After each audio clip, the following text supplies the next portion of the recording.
जय सिया राम। आज मैं आपके लिए लेके आई कि कुकर में चावल कैसे बनाएं, क्योंकि कई बार हमें चावल बनाने होते हैं और हमारे पास टाइम नहीं होता है, तो इसलिए आप कुकर में भी बना सकते हैं।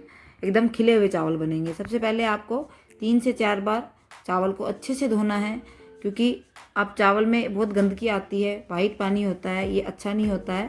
देखिए, आपको इसको अच्छे से क्लीन करना है और आपको लग रहा है कि ये पानी वेस्ट होता है ऐसे बार बार धोने से, तो आप इस पानी को फेंकिए मत। इस पानी को आप इकट्ठा कर लीजिए और अपने पौधों में डाल दीजिए।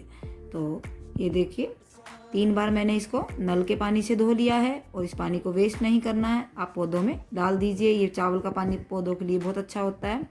और 1 बार मैंने इसको पीने वाले पानी से धो दिया है। मेरे चावल पूरी तरह क्लीन हो गए हैं। अभी मैंने 1 गिलास चावल लिया था और 1.5 गिलास से ज़्यादा मैंने पानी लिया है।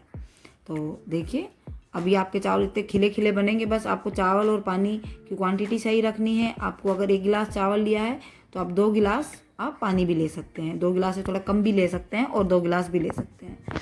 तो ये देखिए, बस अभी हमें फास्ट बनने, हमारे 5 मिनट के अंदर हमारे चावल बन के रेडी है। आपको 3 से 4 सीटी लगवानी है और बस गैस को बंद कर देना है। तो मेरी 4 से 4 सीटी लग चुकी है और मैं आपको खोल के दिखाती हूँ कि चावल कितने खिले हुए बने हैं।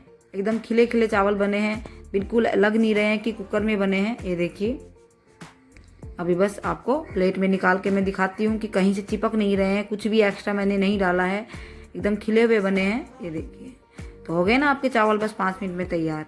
तो आपको मेरी वीडियो अगर पसंद आई हो तो प्लीज़ लाइक एंड सब्सक्राइब करें और मुझे कमेंट करके बताएं आपको वीडियो कैसे